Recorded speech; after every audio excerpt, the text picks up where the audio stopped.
going through the guide on Comcast guide thing yesterday, I think it was, and I got stuck on a Jackie Chan flick on one of however many Spanish channels, and we're sitting there racking our brains, like, what the fuck is this movie called? Jackie Chan, Chris Tucker, Rush Hour. But yes, Rush Hour 2. Apparently that doesn't translate into Spanish. So it was something explosiva 2. I was like, what? The exploding movie 2. All right, welcome back to Flicks and Dicks. If you're a new listener, welcome to the show. This week we are talking about Hiding Out, 1987. Yeah, directed by Bob Giraldi and unfortunately written by Joe Menosky and Jeff Rothsberg. Although why anyone would want to put their name on this is way beyond me.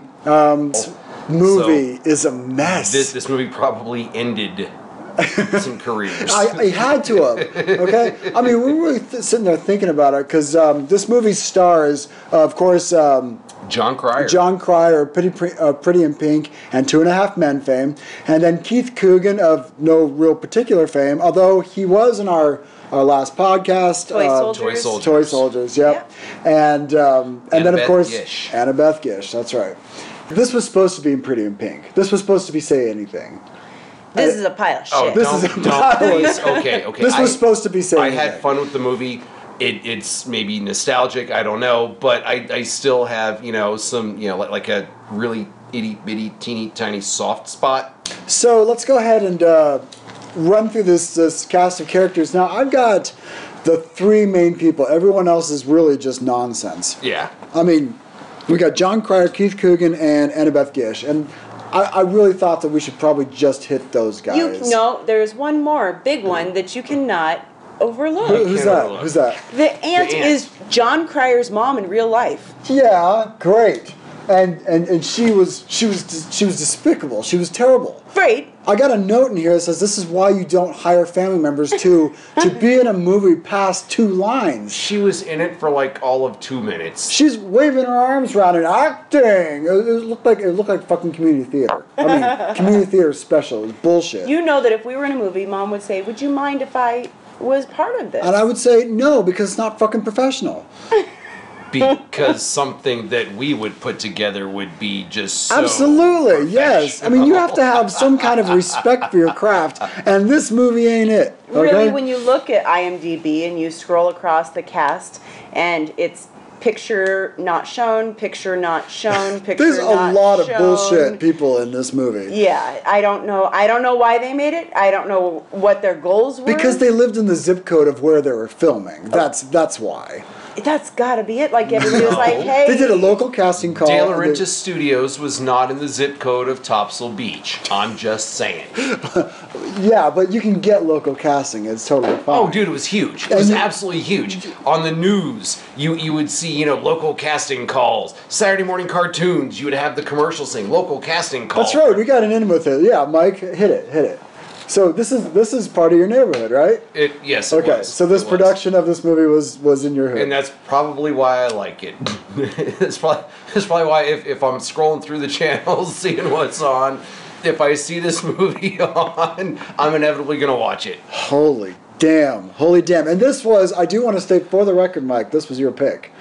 Yeah. Yes. Because everything so far has been my pick, and for better or for worse, everything so far has been my pick, and I pretty much forced you guys to watch this and we talk about it. But this was your pick. My disclaimer. Yes. A movie that we could just obliterate. I don't think that's how you said it. I think it was like, oh, you know what we should do? Like, this is the most excited I've ever seen you to watch the movie prior to the podcast. Was this just because of Keith Coogan, or was this because of it was your hood? Seeing Keith Coogan. Well, if that's the case, then we've got to do Cat's Eye. We've got to do the original Turtles movie. I mean, there's a lot that was filmed in North Carolina. The original Turtles movie? Yeah. Really? Yeah. Teenage Mutant Ninja Turtles. The original Turtles movie was partly filmed in North Carolina. Oh, no shit. Small part. You talking about when they go to the farmhouse? No, dude, I didn't. okay, yes, my nearest neighbor was a cornfield, but North Carolina is not entirely backwoods cornfield, country bumpkin kind of stuff. Oh, I stand corrected. A buddy of my brother. He was the mugger in the original Turtles flick. There you go. He was the purse snatcher. Shut up. He snatched the woman's purse. I love it. Cool. All right, so let's go ahead and hit these guys. Go through them. I mean, we're gonna go ahead and start with Jon Cryer. All right. So, how was he? How was his character? How is he as an actor?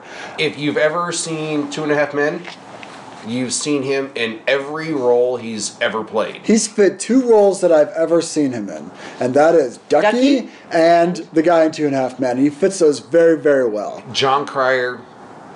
Sorry to anybody that really likes Jon Cryer, but Jon Cryer sucks as an actor. Oh. He's a damn sight better than I am. I will give him that. All right, what has he been in recently beyond 2.5 Men that I may have seen him? I mean, that's really it. Okay. That is it. Damn, it shows in this movie. My God. He's got 2.5 Men, Pretty in Pink, Hot Shots, and Due Date. No, he did a pretty good businessman. I mean, other than the fact that you could see the glue from his beard. I couldn't see the glue. When he was in his beard and when he was doing his stockbroker shtick, I was like, okay, all right, this is a fucking movie. That was fine. I couldn't even recognize him. Right. Well, that was amazing. Yeah.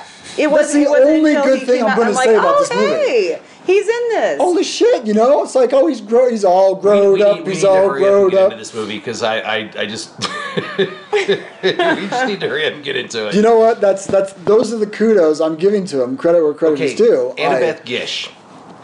I vaguely recall her being in a movie a long fucking time ago, Mystic Pizza. She was in Mystic Pizza, right? Who Check she this out. played, I couldn't I tell don't you, know but I on that recall one. her face. But she was a Beautiful Girls. Beautiful Girls, Yeah. SLC Oh, shit. Punk. Have you guys? right. Yeah. Have you guys seen Beautiful shit. Girls? She plays the anorexic bulimic girlfriend. Wait, I'm thinking of a different movie. No, back in '96. Yeah. Wait, Beautiful Girls. Which one was that? Highly underrated film. I love that movie. Okay, no, I was thinking of the one. Another movie dealing with fucking underage, a little fascination with underage girls and shit. That is not the movie I was thinking of. Which happened to also be Natalie Portman's entree into the movie scene. Yeah, well, shame on Annabelle's parents. Good Lord, she was 15. Annabeth. No, Annabeth. Sorry, good Lord. She was 15 during the filming of this movie, and Jon Cryer was making out with a 22-year-old. You're stealing my notes here, and we're gonna hit this. We're gonna hit this again later because I got exact numbers on this shit. When I first saw the movie, the thought never crossed my mind because I didn't realize she was that young. And she's that young. In most of these movies, they're playing. I mean, we're talking the era of Breakfast Club and Pretty in Pink and all these. And they're playing. They're 20-year-olds playing teenagers. I'm okay with 20-year-olds playing teenagers, but when you pull an actual teenager, she's a fucking teenager. I did a little bit of research on it before I watched it again for the umpteenth million time. I've seen this movie a lot. God damn! How could you? Oh man! How could you see this a lot? You watched it 4 times. I had to watch it a couple times just to make sure. You watched it 4 times back to back. I could understand what the fuck I was watching. Okay. It cracks me up on Annabeth's little bio thing. A versatile actress, Annabeth Gish weathered the transition from child actor to adult. What? Yeah. If you keep breathing, I guess she did weather the storm. She weathered you stop making out with older people. Come on. The movie did make my skin crawl after finding out how old she actually was during the filming of this movie. It did make my skin crawl. Yeah. Do you know what? This is not the first time. I mean, Brooke Shields went through this with Blue Lagoon. I mean, yeah. Okay, this is not the first time this sort of thing for art. Look, the attempt is always there, right? The attempt is always there to make a good film. Why would you set out to make this disaster? I mean, it happens all the time. Because there's the potential for it to sell. Well, yeah, of course. There have been many steaming piles of shit that have been produced and thrown out to the masses. The only award that it got was is made for money. Mm-hmm. The only award that it got was for a song in it, "Catch Me, I'm Falling." Oh shit, Pretty Poison. The soundtrack on this is pretty good. Yes, which is a bizarre imbalance to this whole movie. But isn't that who did the song though? I don't know. I think that's who it was. Pretty Poison. Correct me if I'm wrong, but I think that's who it was. Love that song. So what do you think, Annabeth Gish? Her performance. She definitely seemed older than she was. Or was she playing this precocious, kind of like wise beyond her years type of thing? No. I didn't think she was. She played 16? Yeah. She's just playing like 16, just like a fucking 16-year-old. Okay. Yes. So that's something. Let's go ahead and fold that up into a neat little square and put that in our back pocket. I heard because we're gonna giggle, fucking hit that again. I heard her giggle and laugh, and all I could think was, my daughter is 16. Your daughter sure is I 16. would kill a Okay. motherfucker. All right. I don't care if he saved me $1,000 on my tax returns or not. This I is would in the back pocket of our guest jeans on this shit, okay? Because we're gonna pull that out. Jeebus. We're gonna pull that out in just a second. Jeebus. Keith Coogan. So here we are, scrutinizing him again. Yep. Yep. Back to good old Keith Coogan. How old was Mr. Coogan for this movie? I don't know. 17. Was he 17 in this? 17. He played 17. You know what? And that I thought he was, and I got a note on this. I think he was the best performance in this movie. Yes. His only competition was Jon fucking Cryer. His competition was nobody. And this was so weird. Everyone's phoning it in on this movie, and we've got seasoned actors in this movie. Seasoned.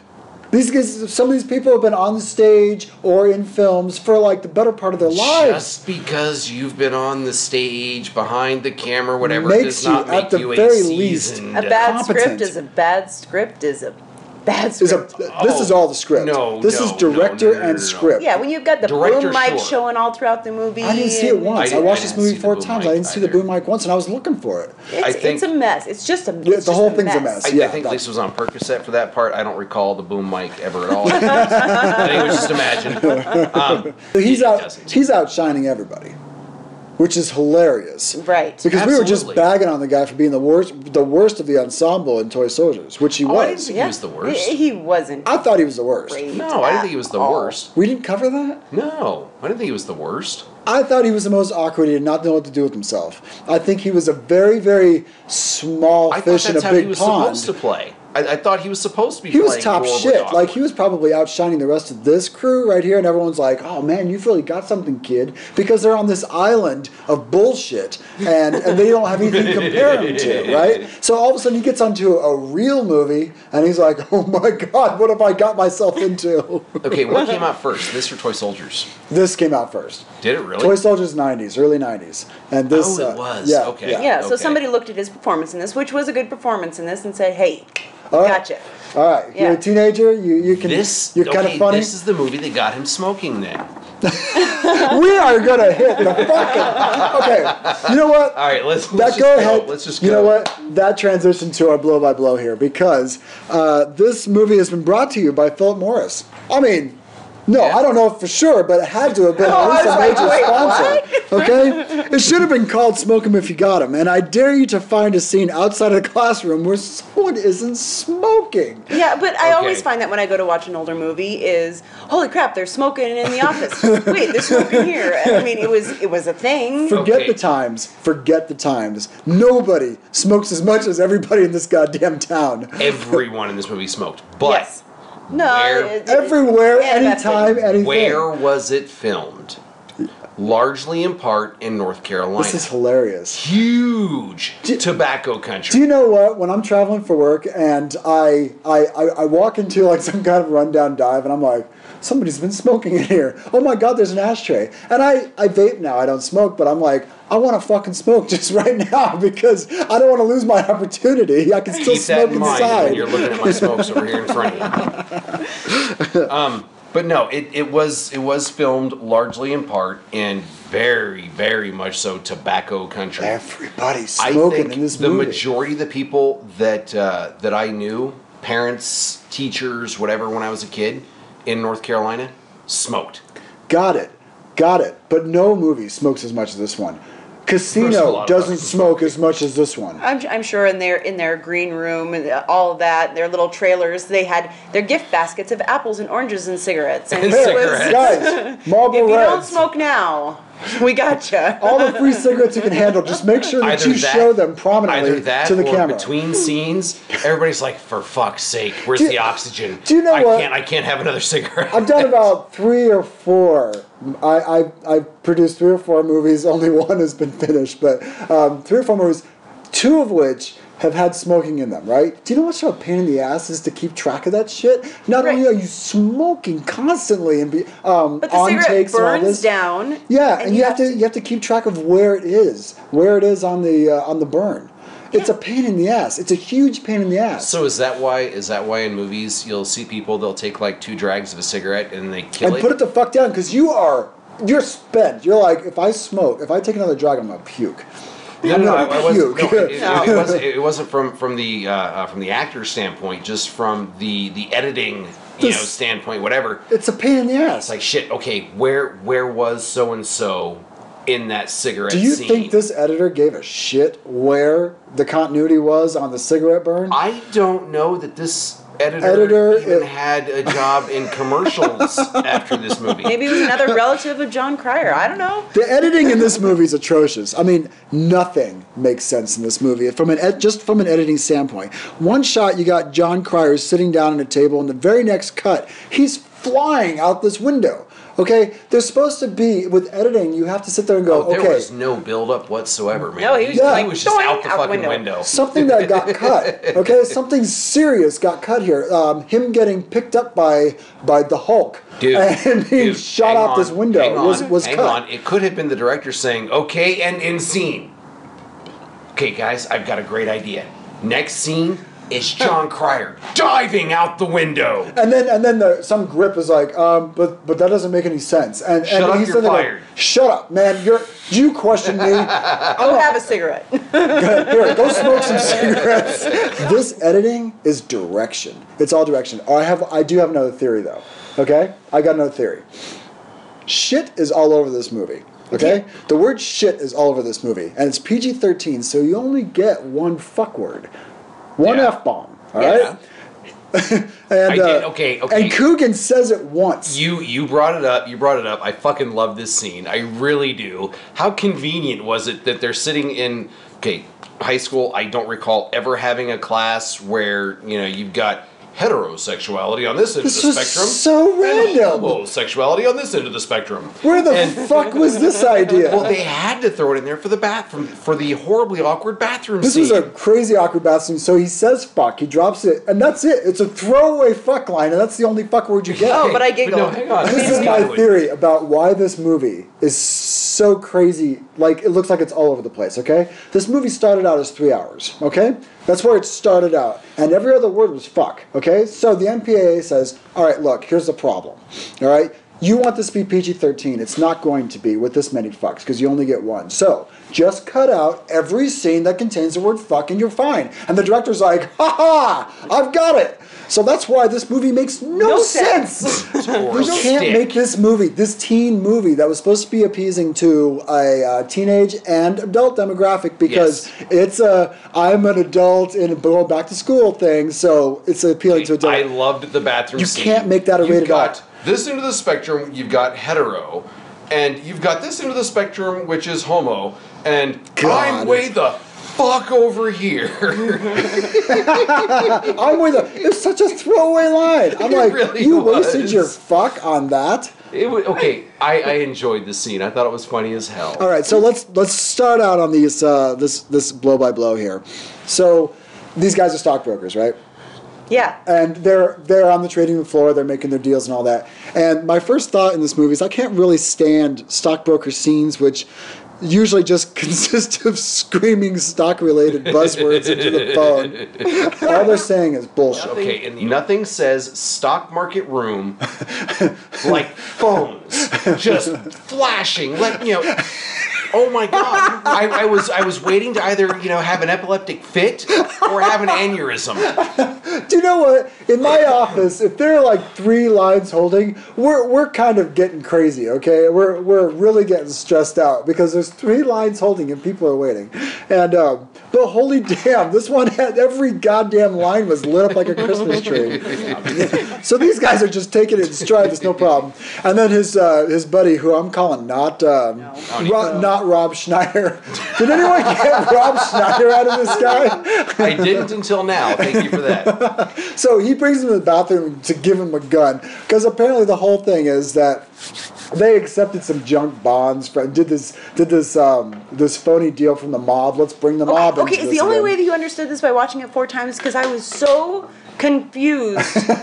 So confused by the entire intro. I'm like, okay, what is the major conflict? What I'm not grasping it. All I know is it has to do with stocks, bonds. I have no idea. Okay. Then you weren't paying attention because really... they did point out that what was his also known as his AKA you had Mr. Capitos, but he was also known as, and they did reference his name quite a few times, but they did mention that at least once. I know that they mentioned it at least once, but it All was right, still... let's put our heads together on this, because I think with with our powers combined, we can get through this. This major driving plot throughout this whole movie. Okay. Do we get decoder rings for this? Yeah. Let our powers combine. I am Captain Planet. I was gonna say we're gonna save the planet. All right. So that should be the next movie we do. Captain Planet. Yeah, they're redoing it. Are you serious? Yes. They're redoing Captain Planet. Live action, they're redoing it. It might already be out. I'm not missing that for anything. Wow, okay. I'm taking time off from work. I'm going to go watch that. You probably would, you sick bastard. You did watch this movie 4 times back to back, so that does say a lot. Just to make sure I knew what the fuck I was watching. Like, there's some scenes where I'm like, I got to get up and walk around. I got to like clear my head, because this is nuts. This is bananas. So we're really not here to review the movie. We're decoding it for you. All right, so the main thrust of this entire film is that the mob came to these stockbrokers with some junk bonds. They're junk bonds or insider trading type of situation. It was mentioned. You watched it 4 times. You should have caught this. They were junk bonds. They said the word junk bonds, but I'm not convinced that they were there to filmmakers launder the money. You're getting a laundering situation out of this. No, it was mentioned. Okay. Nope. You saw it 4 times. How did you not see this? Look, you can't blame me. Okay, so when I say that it is not clear as to what the major conflict is in the movie. Yes, you watched it 4 times back to back, but I've seen that movie I don't know how many times over the last 25 years. This totally cracks me up, because I mentioned with the cutting edge that I didn't even have to watch the movie because I had it committed to memory. Is this a situation with you, Mike? You've got this movie committed to memory? Bits and pieces. Okay, all right. Kudos to you, because this movie's a mess. I don't know how you can form a coherent thread throughout this whole movie of what is supposed to be portrayed to us as a story. This is why I had to do the podcast on the same day, because really all my memories are going on the cutting room floor. You're doing the same thing the editor did. It's like, fuck it. Cut. We got to take this 3-hour-long movie and make it 90 minutes. He said fuck. Cut. No, it doesn't make any sense. Fuck it. Shit, now we're down to 1 hour and 20. All right, let's throw this scene back in. Okay, so they're back in the bathroom, and he's handing them, this little snub-nosed revolver. He says, hey, you protect yourself because the mob's after you. Great. Do we really need to go into it much more than that? The mob is after him. Okay, great. Big deal. Okay, just so we're clear here, I'm not the only one that enjoyed the movie. Yes, I will give you this. It is not award-winning by any stretch of the imagination. Not award-winning. This was distributed by a major distribution company. All right, this was it was De La Renta Studios. Did you see Cat's Eye? Did you see Cat's? Yes, I did a million times. Thank you. Did you see Tracks?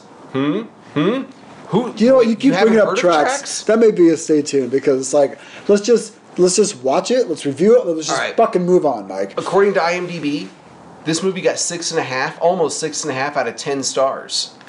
That was so confusing. Someone else thinks almost this movie every was fun single too. movie, including Toy Story, has gotten 6.5 stars on IMDb. This movie included. Nobody really had any bad things to say about this movie. I'm like, absolutely Maybe confounded Philip Morris paid them on off. that. What's that? Philip Morris paid them off. Maybe they did. It's like, I smoke cigarettes. I love this movie. Okay, so the budget for this movie, Oh, I love this. All right. Ooh. Hit Okay, it, I don't Lisa. know Hit this. it. What the You're on. budget got? for You're this on. you movie got? was $7 million. Right. How much did they gross? 14. Just a tick. Only $19,000. $19,000. Damn. Okay. The movie That's how grossed much they cleared. 7.01. Yes. Oh Yeah. my god. So the filmmakers, everybody included, and royalties and all that shit, they profited that's 19,000 dollars. It's 19,441. Let's give him that $441. Oh, I'm please. so sorry. $441 that went Maybe straight that's why through. De Laurentiis Studios shut down after a time. Oh yeah, this was brutal. That makes me so happy that the only money this anybody involved with this got was $19,000, which probably is the cost of the catering on this movie. And the Which is- cigarettes. okay, And the cigarettes, that was the The gross. cigarettes were provided for free. I'm sure that was budgeted. The cigarettes were provided for free. There was no budget involved with it at all. Philip Morris came and said, "You're making a movie It was in North free Carolina." advertising. It was free advertising. Here you go. De Holy Laurentiis Studios, crap. it's a very sad thing. It came in and it was supposed to bring jobs and money to North Carolina. And This is the weirdest thing in the world. Really They're didn't. smoking in the kids' room. It's like, almost like they were like, and action. Wait, cut. Is anybody smoking in this room? This is a kid's bedroom. Well, we need to smoke in the kid's bedroom. Jesus H. Christ. Okay, so let's get back to this. So not Rob Schneider. They're all going out to the bar, and they're like, "Hey, listen, don't stress it. Don't worry about it. Go out and make some money. That's what I do to make myself feel better." And so they're all done for the night, right? So not Rob Schneider goes home, and his first order of business is to put a CD, which is hot shit at that time. Dude. A CD into the CD player. That was huge. Yeah, and put in spooky music. Dude who is so paranoid about the mob coming to get him, he leaves his only means of protection on his really expensive CD player. Yes. And then he goes to the other end of his apartment to go to sleep.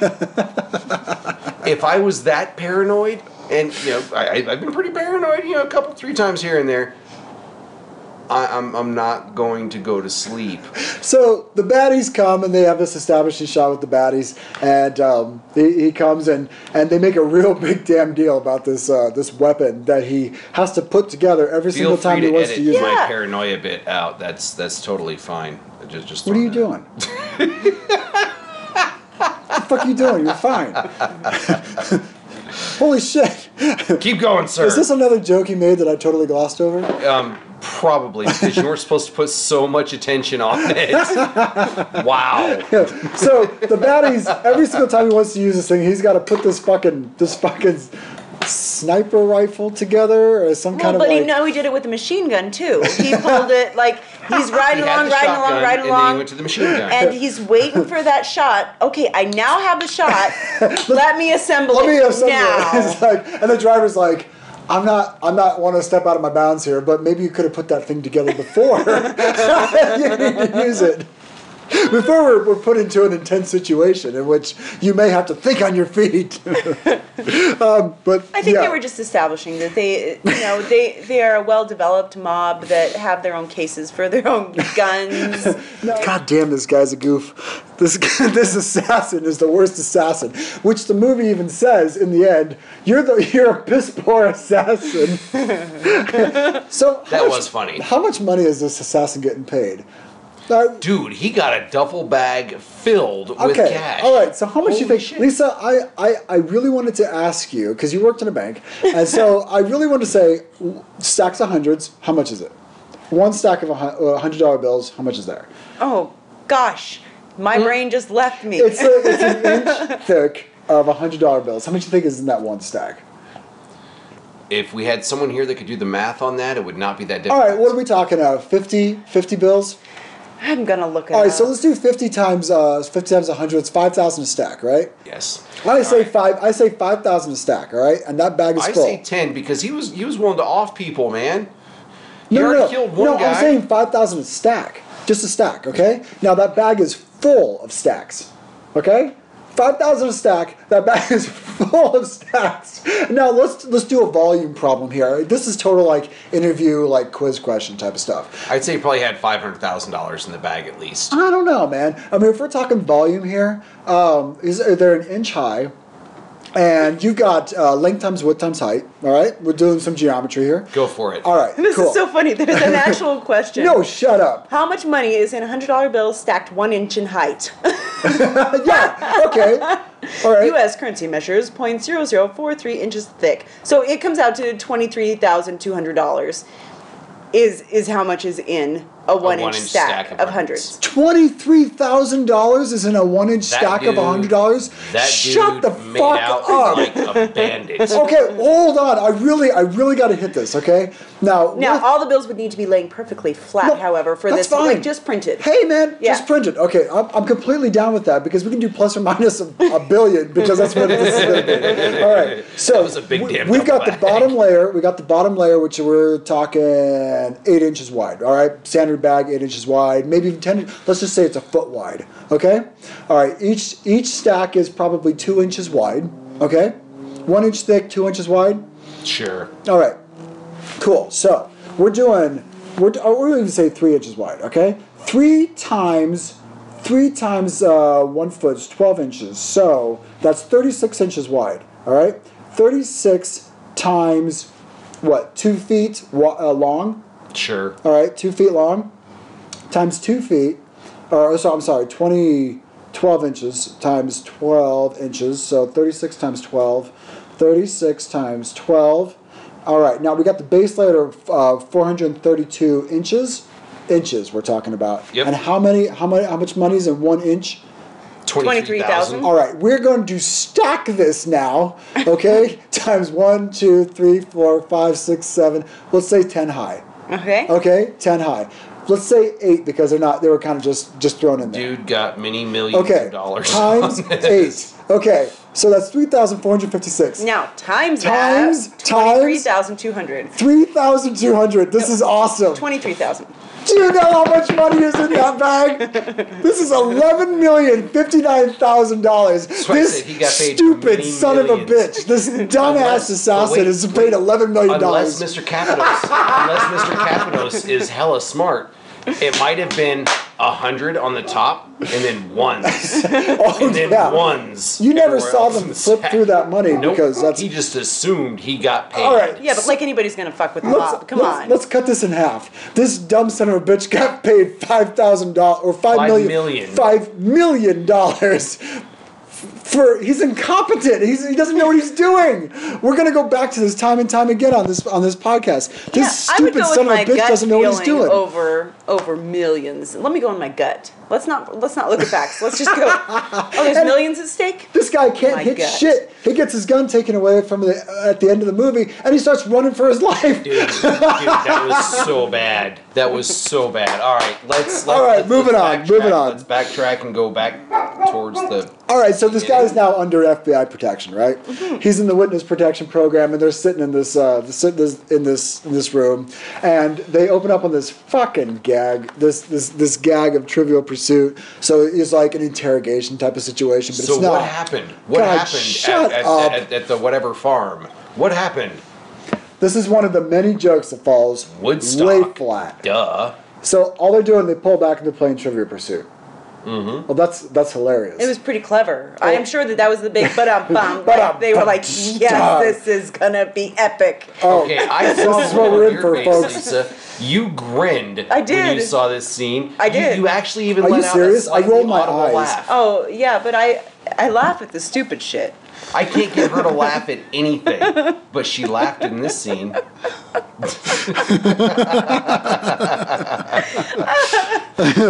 Okay, so they go to the Jon Cryer is totally feeling cooped up. He's like, listen, I gotta get out of here, get some fresh air. So they go to this diner. I gotta mail this letter Why is this even an option? because He can't make a phone call. He can barely hold on to his contact book, and they're like, oh well, you can mail it. In fact, I'll even provide a stamp for you.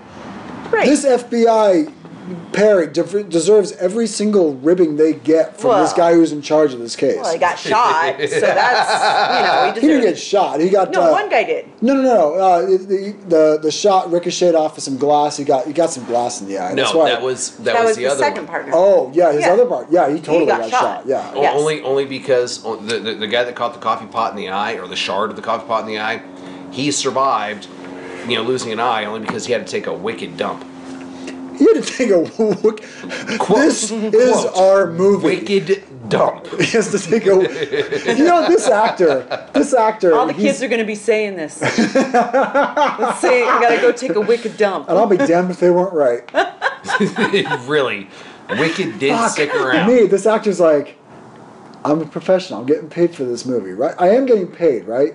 Yes. Go okay. take a wicked so I dump. read these stupid lines. I'm gonna go take a wicked dump. I'll be right back.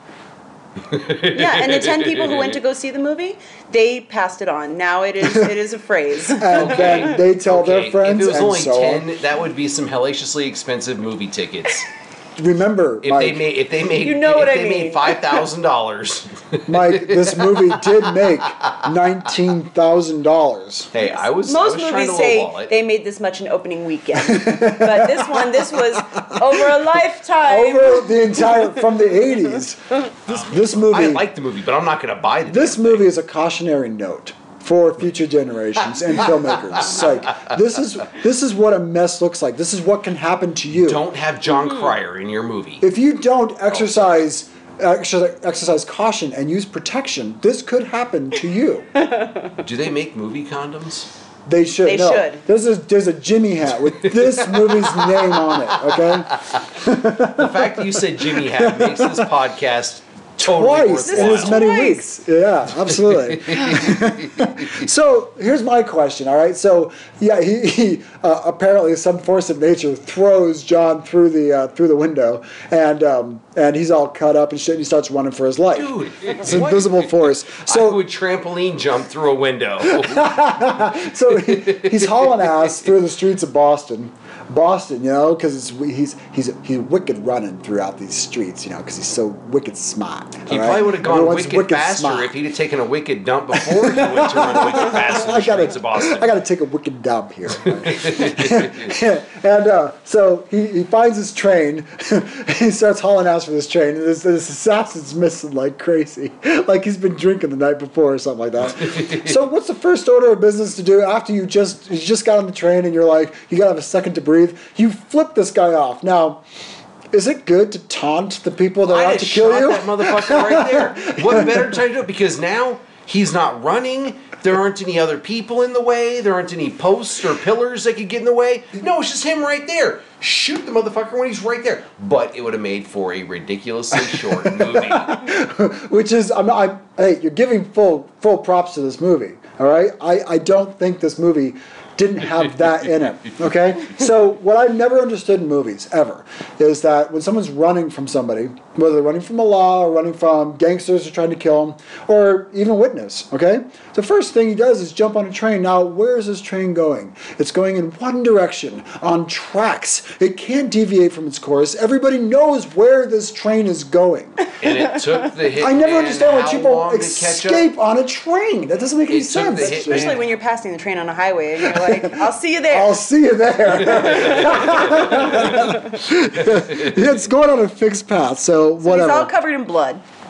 Oh my God. And no one thought to question. The trucker, the kindly trucker, gave him a ride, dropped him off at, whatever the hell spot. Do you guys have a beat on where this place is? Well, I know that it's somewhere in Topsail Beach, North Carolina. Did they say that in the movie? Yeah. No. Okay. Well, the skating rink that they went to was in Wilmington, which is not too far off. No, it's actually quite close. It's not that far. It's like a 45-minute So drive. he gets off the truck and goes into this gas station, and everyone's kind of looking at him because he's a stranger in town. And this actually got a legitimate laugh out of me. It's probably one of 3 laughs, legitimate laughs this movie got out of me. He looks at him and says, nosebleed, which... I'm just Is that what he told the trucker? Oh, I don't know what he told Is that what he told the trucker? Because no, not the trucker.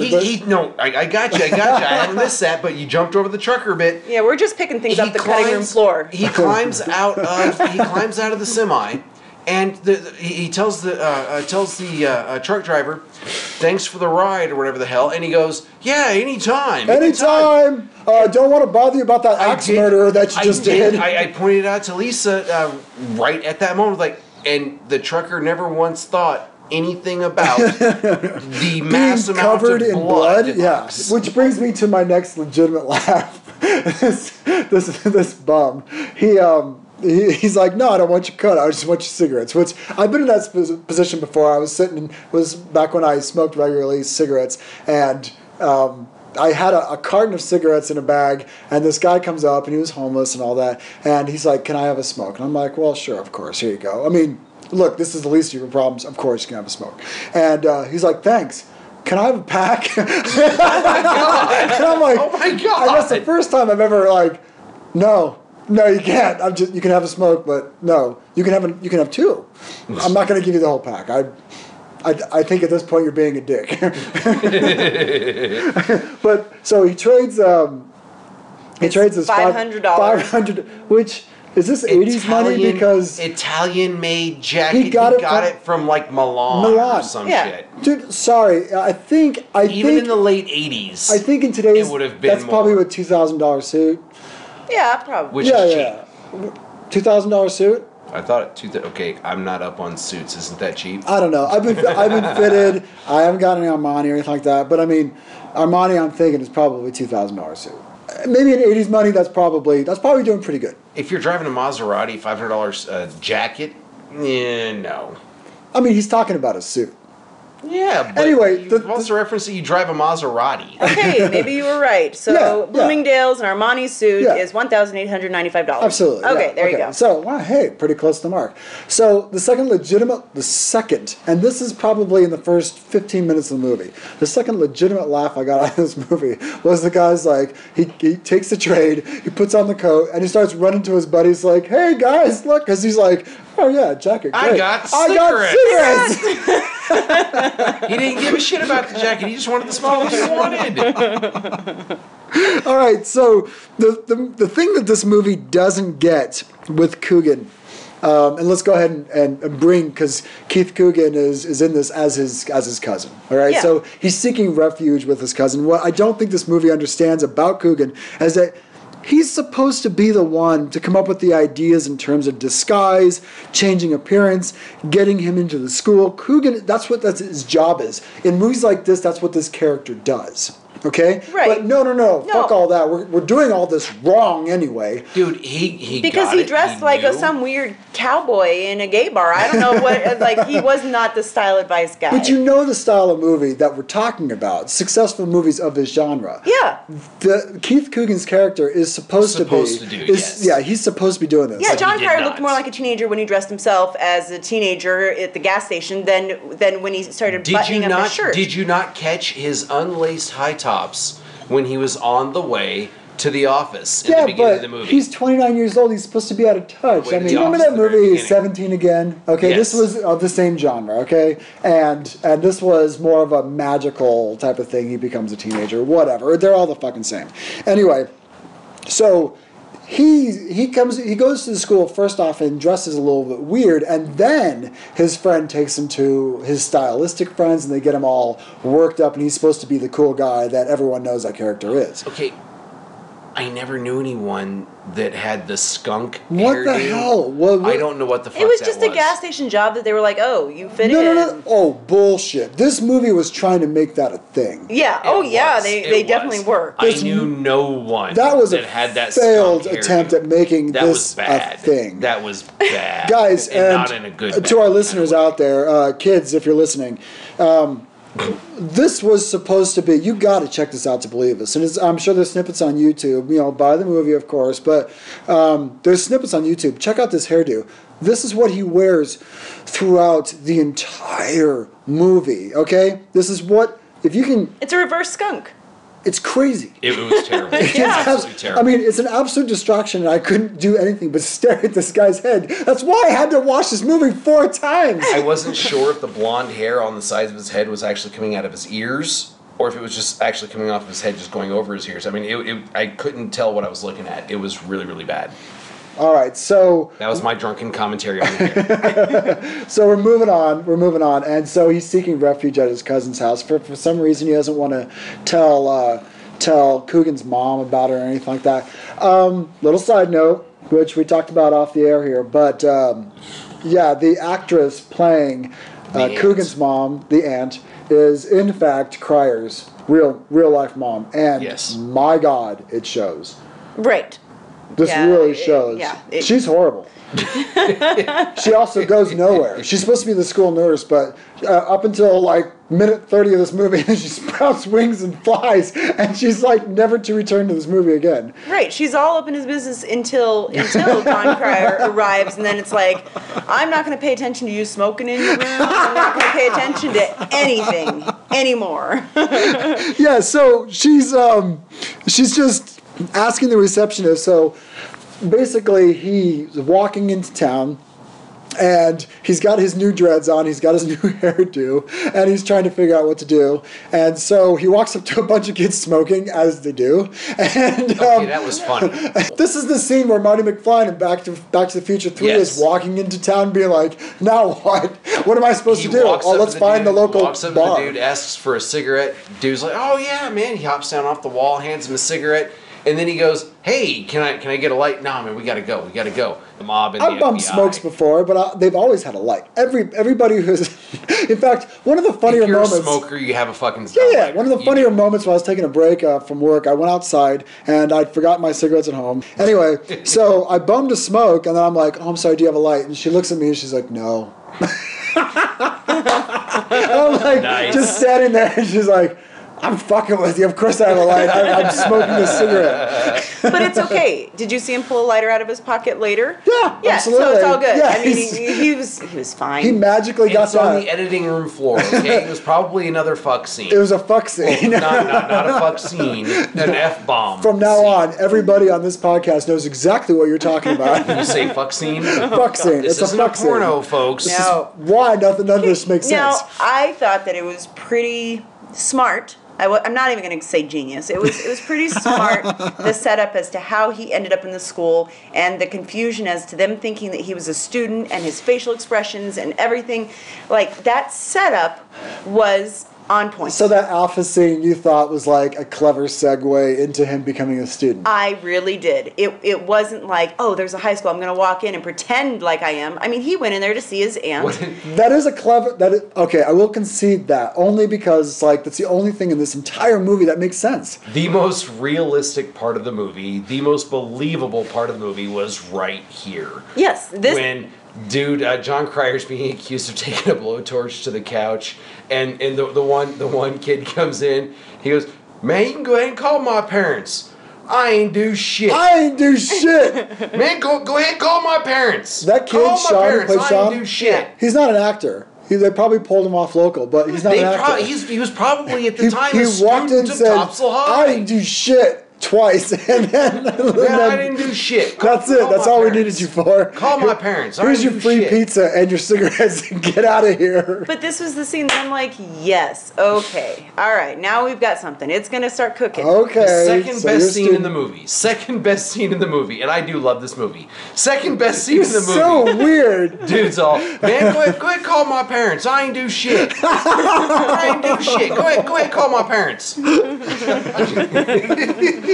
Neighbors are like, God damn it, they're at it again. What are they doing in there? All right, so this is the point of the movie where he goes to his first class, because that's really important to the plot of the movie. Right. That he goes to class. Yeah, the teachers in the school are buffoons. I mean, Okay, it was that is the tip of the buffoonery. It Right. was supposed to establish him as the cool kid. Because he stood up. He stood up to the man. No, that who wasn't in happened this to be scene. a No, that's not in this scene. No. Wait, This where he was in teacher class is and talking he was about- commenting on this the is a jam male. gang, This or is a the, male teacher talking about the. Oh, that one, the whole Yeah. gay The thing. spectrum, the spectrum of sexual You preference. have hetero on this end of the rainbow, And on this end of the rainbow, you have homo. Yeah, I just like that, he's winking at him and he's winking at him, but because the teacher says, now some of you, without knowing, have fit into the homo category. Oh, no. Is there any He didn't scientific say- basis for this? He did not say some of you without knowing. He said all of you all have a tendency, no matter how slight. Spectrum. This is some directors or producers' viewpoint on homosexuality being like, hugely shoehorning this into this movie that had nothing to do with anything. Presumptuous. Yeah. But it did So lead up to the, all the to the staff first members, best scene in the movie. Yeah, all the staff members in this school are crazy. stupid. They're fucking weirdos, man. I mean, Even down to the principal who doesn't even know who his worst students and, oh, Sean, oh, yeah. Sean, get your ass in here. Get in here. We need to have a talk. So, of course, they're talking about this, alternative lifestyles. And so, after class, Coogan goes to the bathroom and is followed by Jon Cryer's character, Cryer. Andrew, and so Coogan's already freaked out because Cryer was, winking at him and waving at him, trying to get his attention because he knows his cousin. And so he gets him to the bathroom and then starts fucking with him, which is strange. it was funny. It was funny. All right. So this bathroom scene doesn't really amount to much other than him throwing out the only F-bomb they can for a PG-13 movie. Way the fuck over here. So we've covered this, and it's funny as shit. So he takes him out, and he's like, "Oh my god!" And he tries to light a cigarette, and he's like, "Dude, you can't do that here." And then they meet up with the aunt. Squeezing in every goddamn opportunity to light a cigarette in this movie. This is so Which weird. he magically got a lighter for. I realize you've been out of school. Yes, Jon Cryer's 22, playing a 29-year-old. But still, smoking was never okay at any point in time in the fucking school. Well, they let you know Unless you were a teacher. throughout the announcements that were going over. Teachers may have been allowed to smoke, but students, come on. Well, this being a non-video podcast, I totally rolled my eyes because they're doing the whole announcements thing, which they do in every goddamn teen movie. But these announcements suck. They're way in the background. The sound level's not even close to being appropriate for the I jokes. don't remember announcements. Yeah, there's all these throwaway jokes on the announcements. You can barely hear them. Well, they did tell them no smoking anywhere on the school grounds. Oh, I do remember that. Yeah, no, okay. they're totally ridiculous. Anyway, so now he's getting busted by this really fucked up evil teacher. She plays a villain in like everything I've ever seen. It's so weird. It the was character a she's playing on this. weird relationship. It was a very creepy weird. that she had with the girl's boyfriend. That was beyond And awkward. they never even explained why she was so on his side. Because he was the preppy goody guy. That was the only thing. This that was a something- very confused character. Kevin's character? Okay, yes, I'm reaching there, but that's the only thing I could think of as far as a link to her and him, as far as why she would want him to be the class president or whatever the hell. No, there was something, and there's a big hole as to why she was There's a huge hole. There's a giving him whole good subplot grades. that went nowhere with that. right, because all of a sudden he writes a paper on something, and everybody else who tells the truth on how the paper actually should be written gets shamed. I mean, it's so bizarre, but he's the only one who got a good grade in the class, and he's the only one that she's rooting for class president. And what is the relationship? Maybe I got a theory on this, which I'm going to cover in Kevin just a and bit. that teacher, had a little thing on the side. That's exactly I'm what just that saying, was. you got Jon Cryer making out with the 15-year-old. No, maybe again, Mike, that's exactly what it was, and I got proof. Okay? There's proof. Okay. there's proof. Thank At you. least it's an indirect proof, okay? So, yeah, trust me on this. So this teacher has got this major fucking bone to pick with this guy, all right? So this teacher, all right, what was her name? I forgot her name. I don't know what her I have name was. no idea. She's an evil bitch. Yeah. Yes. All right. And she's really hamming up this evil bitch. This is the most over-the-top evil teacher I've ever seen in a movie. Look her up. Anything you'll find her in, she plays evil bitch. She reminds me of, like...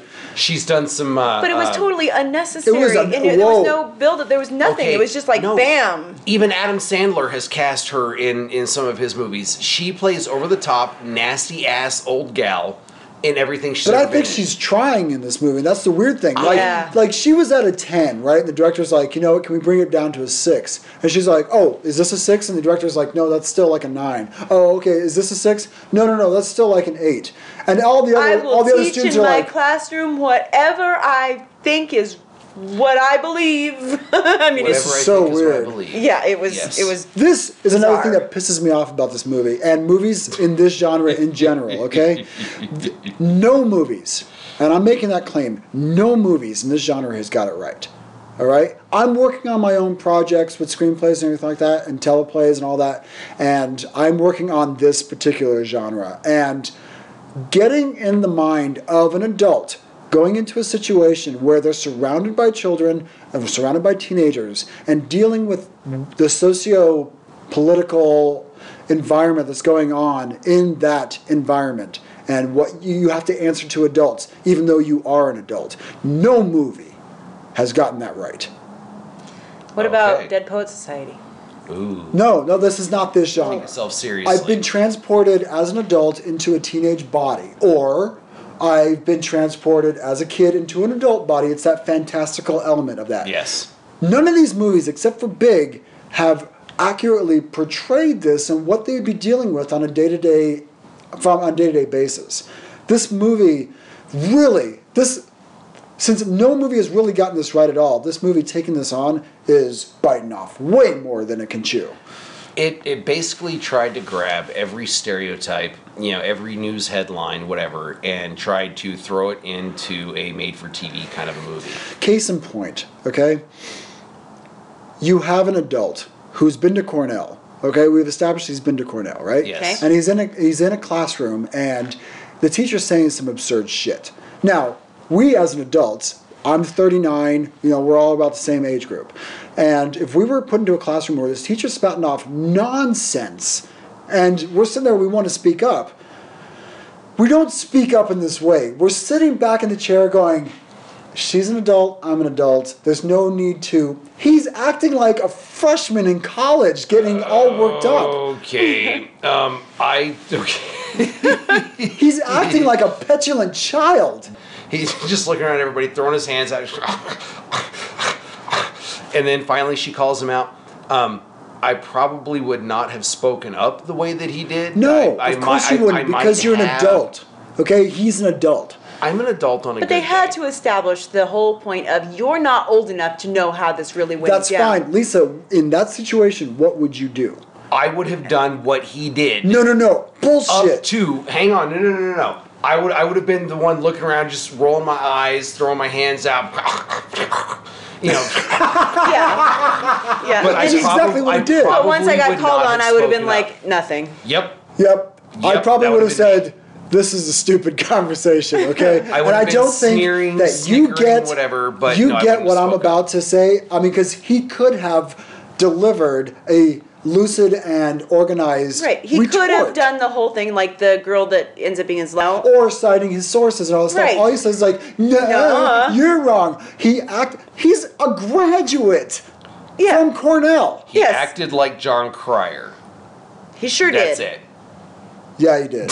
He really did. And Jon Cryer's like, no, I got this. It's like, no, you don't. And the director didn't catch him on it. He's like, look, you're an adult, a learned adult, and you're not going to respond in But this the way. whole point of that scene was for her to be calling him out saying, you are not old enough to know this, and for the other kids to be like, holy shit, you spoke up, you're so cool. That's That what is the only established him as purpose the of the rebel. scene. Do you know That the is what closest established him thing as the to this, rebel. to an accurate retort into a situation like this isn't Father Like Son, where, oh my God, Growing Pains guy. Yeah. Oh my God. Cameron. Kirk Cameron. Kirk, Okay, thank you. He's a doctor in a kid's body. Okay, he's an MD. Mm-hmm. All right, so he goes off on this long tangent about a philosophical foundation of rhetoric. Okay, that's what he's doing, and that was close. Okay, it was still campy. It was totally campy, but this scene doesn't do that. This scene completely fucked it up. They did, but how else could they have done this where he would have come across as the cool rebel? It established him If he- as the rebel. if he That's would've Which is all. a just- good point, yeah. because Kirk Cameron did come off as a nerd and a dork. Right. Sean Astin flick, by the way. Like Father Like Son. Yeah. Sean Astin's in that flick, too. Yes, he is. Awesome. Everywhere. That's awesome. Yeah. Anyway. Very briefly. So in this briefly, particular but he's scene, there. if he would have come across as, well, actually, blah, blah, blah, blah, blah, blah, then he would have been the nerd. But no, he was the rebel. He had to do it. These were almost these were almost improv asides, his responses to these questions. They were terrible. They were absolutely terrible and not thought out at all. I'm not saying go ahead and have a formal debate about it, even if you wanted to get on the kid's side, which you had no intention of doing. And all he's saying is like, hey man, aren't we all adults? Isn't this our classroom and not necessarily your classroom? That's the stupidest response. And no 29-year-old as a graduate from college would say that. It's stupid. If you were 29-year-old Jon Cryer, you might. Moving on. So all of a sudden, people are talking to them. Why are people talking to me? You know, because his cousin is like, holy shit, people have never acknowledged my existence. But now they're talking to me, you know, because they wanted to talk to him to get to the cool kid. And that was, you know, because I started to question it, going, arguing why is everybody talking to him and not talking to Max? Arguing Maxwell Nixon Hauser made him popular. You know, arguing Nixon made him the rebel. This lunchroom, I don't care what generation you grew up in. That right there in and of itself makes no sense whatsoever. No, it just wasn't thought out. I remember in middle school them talking about Reagan. I remember this. Yeah. Well, of course we talked about the presidents. No, but I mean but they also made like a song like the whole Reagan, listen to us. Yeah, so you make a cool song out of it, and then all of a sudden it's something. I do not remember the Reagan song. Do you know what's so funny about that, Lisa? What? That is not a real song. I think you guys made that shit up. Is it because Reagan ran for president? No, that is a song that was featured on oh shit, Who's the Boss? Are you serious? That song was that little tune was featured on Who's the Boss because she was what's her name? Charmed Girl. Samantha. Yeah, Samantha. I forget her name. But Alyssa Milano. Yeah. She was dating this guy who was supposed to be like in this band, and so he was running it past Tony Danza, and he's just like, "This is my song, Reagan, listen to us." And that's gosh! all I thought that was a song my whole life. Hilarious. Maybe that would explain why I had no fucking clue what you were talking about. That's awesome, all right. Lisa. That is the fabric of our childhood. That is fantastic. The fabric of our childhood is a very strangely quilted blanket of madness that makes no sense. That, you know, it was a musical. Our life is just one big weird musical. That is so funny you said falsehood. That absolutely just rocked my foundation. Anyway, okay, all right. You guys have some fucking issues. Counseling session number 342. No joke, right? Wow. Well, okay. At least number 8, anyway. Okay, the only point that I was trying to get across there was you're not going to argue Nixon and gain popularity as a rebel of course for not, arguing right? Nixon. I don't care what generation you're from. It's not going to happen. So we move on to this lunchroom scene, this initial lunchroom scene where he meets Ryan, this girl Ryan, and her friend. 15-year-old. And we also meet the boyfriend of Ryan, who's supposed to be the asshole, but he seems like an okay guy from everything I can see. Yeah, he's totally supposed to be the antagonist. The only antagonist in the movie that I got was up until the tail end of the movie was the never seen Mr. Capados. Never seen. There was no one else in the movie that I viewed as an antagonist at all. The mob is out to get a murderer. So this lunchroom scene is yet another missed opportunity among the many to actually interpret the school, right? To do is view high school as a child through seasoned eyes. That's the whole point of the goddamn movie, right? All right. So. No, the whole point of the goddamn movie is to avoid Mr. Capados. Yeah, that was just an awkward scene. She's like, "Are you sure you want to read my paper?"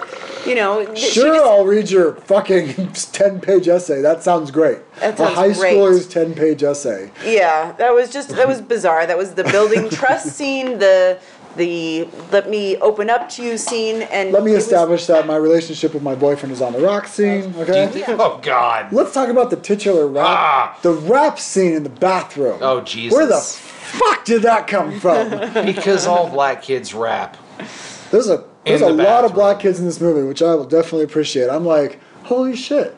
The whole local crowd is in this movie, and you know what? Right on. The majority of the kids in that area were black. This is a late '80s movie. Black kids don't exist. Where did you live in the late '80s? Late '80s. I was just outside of Wilmington, North Carolina, in Castle Hayne, which was about, at most, on a bad traffic day, a 30-minute drive from Castle Hayne. The majority of the kids that I went to school with, I was one of a handful of white kids. This kid in the bathroom, he's a rapper in his own right and did a fair amount of success in the 90s. Yeah. Which is fine. They put him in a movie. He had done other movies before. He was involved in the weirdest, most awkward scenes. Every single time he came up into frame, it's like, okay, you're in this movie again.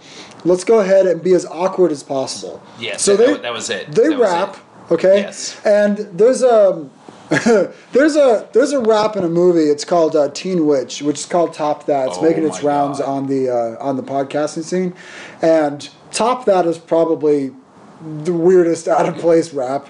This is second only to Top That. I don't know if you guys have seen Teen Witch. I think it's a treasure. I don't recall the rap. Teen Witch is one of those, it's so bad it's good. This movie's so bad it's bad. Yeah. That's not the chick Sabrina. No. It's not Teenage Witch. This was the girl who's in Karate Kid 3. She's like supposed to be groomed to be anything, and she just sucks so bad. Hollywood's like, we've had it with you. Oh God, you're done. You are done. Yikes. She was in Not Quite Human. She played the sister. Wow. She's terrible. She's awful. She's like, no, I'm an actress. Okay, we'll give you one more chance. All right, fuck it, you're out of here. You're gonna have to get a job. Okay, so they rap in the bathroom, and Cryer looks just as uncomfortable as I was watching this. And Coogan's got nothing to do in his cowboy shirt, sitting in the back. Cowboy shirt. Why is he wearing a cowboy Costume shirt? department's out to lunch in this movie. What made me the most uncomfortable with that scene was the dot matrix printout.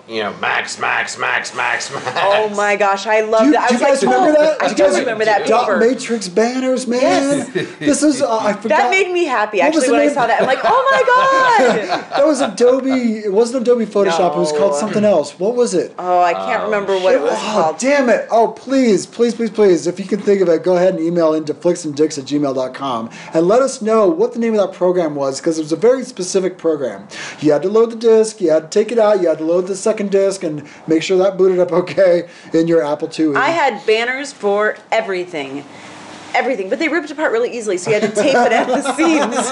Well, we know this because Cryer's going out through the halls tearing down his picture every chance he gets. Did you notice it was one of the biggest dudes, one of the biggest rapper dudes in the bathroom who was holding that spool? Had it stretched out, and then he starts to gently. Do you guys ever wonder about the setup for a situation like that in the world of this movie? These guys had been hanging out in the bathroom for quite some time. Yeah, they don't know when he's stopping by. They're not smokers. They are not smokers. They're all standing there with the banner, being like, no, he's going to be coming soon enough. Not a I think I hear him. A single black dude in the movie was smoking. No.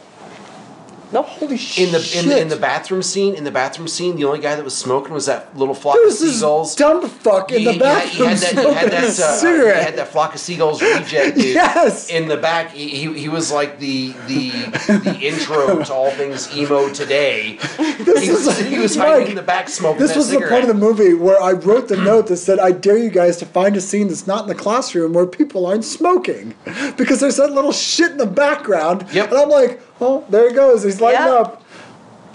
Fuck me, this movie's weird. So after this rap scene, this is where I paused the movie. I got up. I took a walk. And you went and took a wicked dump? Wicked dump. You went and took a wicked dump? I went and took a wicked dump. And I reflected on what it was I was actually witnessing on this computer screen, okay? I'm like, okay, all right, stretch my neck. Go get a glass of wine. Okay. You watched this movie 4 times back to back, and you went and grabbed a glass of wine. I went and grabbed a rum and coke. I'm just saying. I grabbed a Percocet and took a nap. All right. Which is true, she did. All right, so speaking of bananas, right after this scene, all right, cut, interior, bedroom, night. All of a sudden, Cryer's got a date. Yeah, that was. Is this one of the fuck cutscenes? For a second, I thought that maybe I had a couple I missed too many something. swallows. I thought maybe I was hitting that rum and coke a little too hard, and I was like, wait a minute, I don't recall there ever being a date set up. I backed the movie up because I could have sworn I missed something. It wasn't there, but he does say that she was the one. She instigated this date. Invite him out, but no, that's not in the movie at all. There's no motivation. There's no build-up to this date at all. There's nothing. He's hiding from the fucking mob. Why is he dating high school teenagers? 15-year-old. So Cryer and Coogan are in their bedroom, all right, and all of a sudden they're getting ready for this date, which has nothing to do with anything because it just pops up in the middle of nowhere. Gag. This is fisheye gag. That was it. There's a goddamn ashtray in this bedroom. Yeah. Yeah, sure. He's smoking in this bedroom. Smoking in his mother's house. This is so weird. Okay, My when God. I was 11, I smoked in my friend's bedroom. That's because you. But her parents were smoked, so it was Wow. like the smell of smoke was usually it was Fine, there. and that's kind of what I'm getting to. It's like, We just thought opening the window would magically get rid of the smell. yeah, exactly. It's like mom not worried about this, and she's gone nose blind to cigarette smoke since this whole town is chain smoking. He's smoking like 2.5 packs a day. If I smoked a cigarette, because Andrew's gone for the weekend, right? If I smoked a cigarette inside the house, and she doesn't come back till Monday, and today's Saturday, she would totally know I smoked inside the house, and she smokes. Yep. Even smokers pick up on that shit. So a non-smoker is most definitely gonna get it. God damn. All right, so we're off to Ryan's house, okay? And there's some more bullshit with Ryan's father, because he doesn't really want to deal with Ryan's father. But he like, saved oh him God. $1,000 or earned him $1,000 on This was such another missed opportunity. If you're going to be a stockbroker, pretending to be a kid, and you're helping out, do you know how many opportunities there are to make this scene interesting? Right, and that's I was felt bullshit. like it was empty. I'm like, oh, come on, you could have. You could have done. You know what? If you're sitting there, an audience member, and you're sitting there going, you could have. Why didn't he say? Why wasn't there that moment of, hey, we're not going to leave for our date yet? Because they're so wrapped up in this, like, this is interesting. This is finally something interesting to him. And why? Because characters want to get back, especially a character like this. He's been ripped out of his situation. He's going nuts because he can't handle his clients. Right? He wants to get back to what's comfortable. That's where you do that. Yeah, the girl should have been Jesus. like, what do you mean you want to hang out with my dad? Ugh. Yes, they should have had that. They could have made the scene horribly awkward between, Jon Cryer and the dad.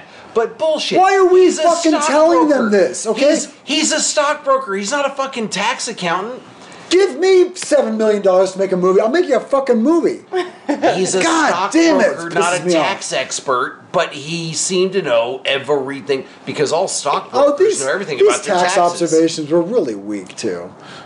They're weak. He's talking about deductions and stuff. You can get that off of a fucking QuickBooks thing, It's anyone who who's graduated from college knows all the ins and outs of filing for your taxes. He's a stockbroker. Bullshit. He's probably running. He was not an accountant. He was not a tax expert. You think you're not going to be heavy into finance? He probably majored in finance.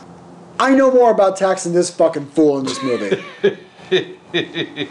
Now, Ryan's father is making a return to Dixon Flicks as he was in Toy Soldiers as the bomb expert as part of the first ground assault team. I didn't catch that. That's the guy. Okay, so we have two people.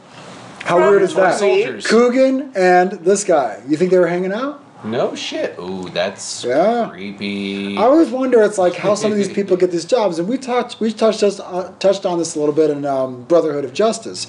Did this person get this person a job and all that? Maybe it's because they were sleeping together. Or maybe they're just making the rounds and that's just who the agents were hiring for, Maybe Coogan was so adamant that he was way the fuck over here, because he really wasn't. Maybe he got Ryan's father, whoever his name was to go ahead and put in a good word for him. It's like, I'm a kid, you guys are seeking fucking 15 to 18-year-olds to play these roles. I could do it. No, I was pretty big shit on this fucking Hiding Out movie. All right, so We do have to talk about the glaring problem with. We do have to. Okay, this is the elephant in the room. Was it really glaring? It's a glaring problem. All right. She's dating and making no bones about it, falling in love. Love. With a dude All of a sudden, twice it's her fucking age. love. Yes. Yeah, Okay. even he throws that out there later in the movie. He's like, I love her. He's dating and falling in love with a minor. A Okay. 15-year-old. So Cryer's 22, playing a 29-year-old. Okay, and Guiche is 16, playing a 16-year-old, and they are totally making out in this movie. And this is not a Harold and Maude situation. All right. This is not where the younger person is extremely precocious or wise beyond her years in a film noir dark comedy or anything like that. This is a fucking giggly teenager and an adult that has been functioning as an adult for 11 years, and it's bullshit.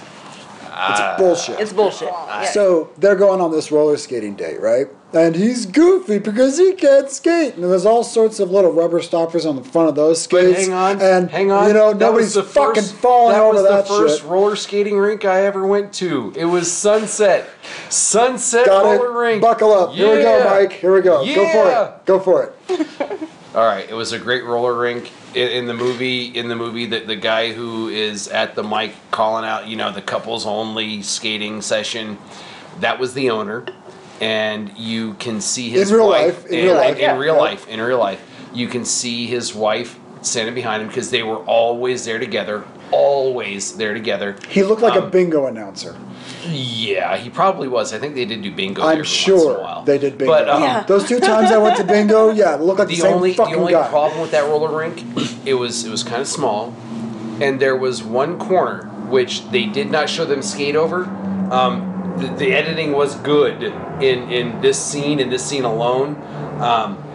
There was a section of that floor that was buckled, so as you went over it, it was like running over freshly graded dirt road. Every roller rink had that section. I totally know what you're talking about. You're going over that corner and you're like. There were 2 roller rinks that we went to as kids. That was one of them for skating. I don't think I could go to a roller rink now. Oh, I would totally do it. Would you? I took one of our daughters. I was going to say, I went as an adult. Did you? But When was this? It had to have been. We lived in Littleton at the time, so it was at least 14 years ago, and yeah, I felt weird. Yeah, I do. Definitely go back. That's to right up there with going to like Waterworld or something like that, or like the water park. Well, I It's went to like, Waterworld like 5 years ago. I got no fucking business that was going to like- Waterworld right now. Sweetheart, that was like 2-3 years ago. We went with our buddy James for his birthday.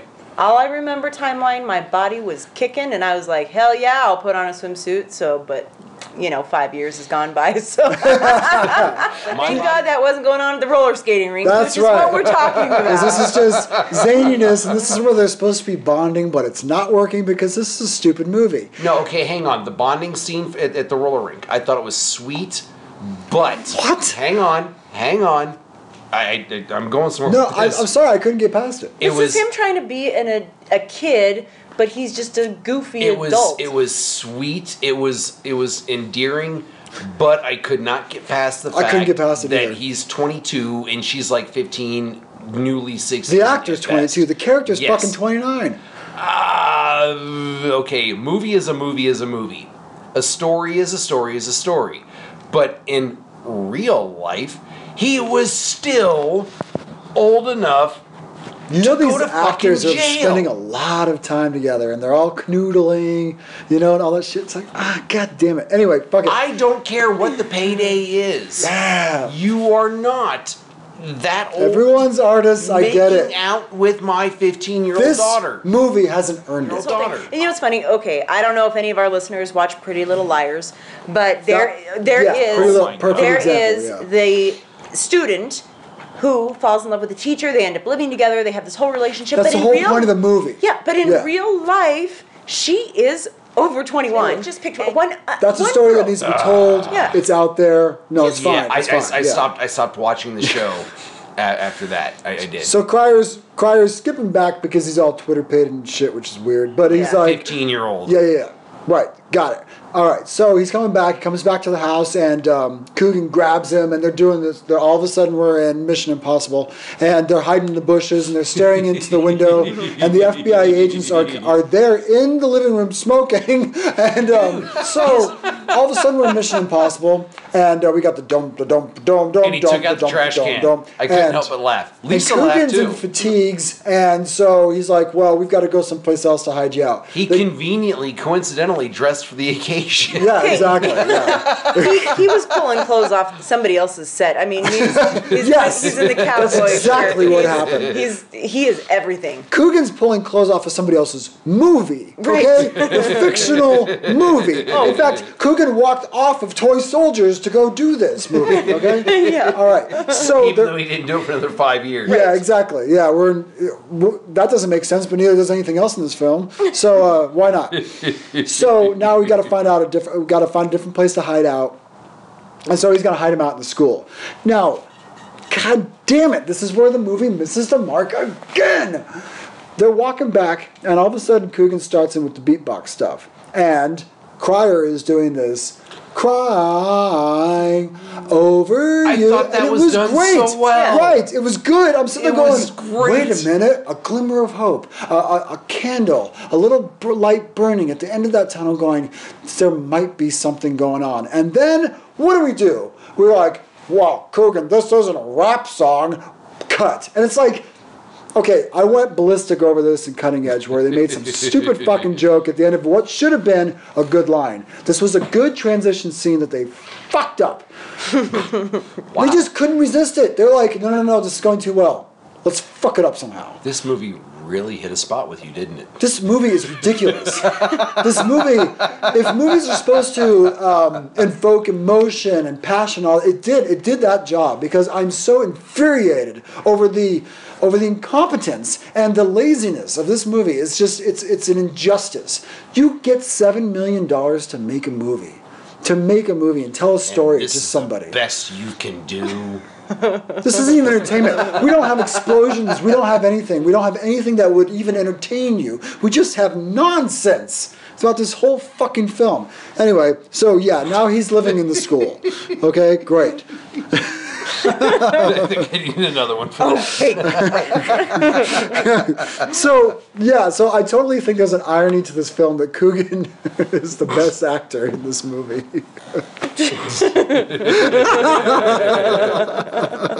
That's not really saying much. Okay, so Yeah. you have your free reign of the school. So he's in the principal's office, the doctor or whatever's office, and when he looks over as a grown adult, who's been seeking out a good drink this whole time, this is the one office where there should be scotch. So this is the point in the movie where I guess he wants to better himself.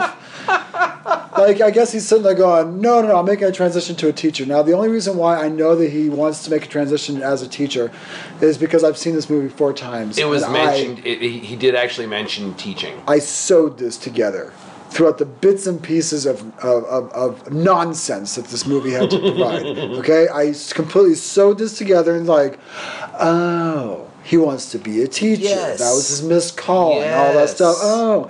So this, of course, explains why he's roller skating in the halls, to get better at roller skating, to woo the minor.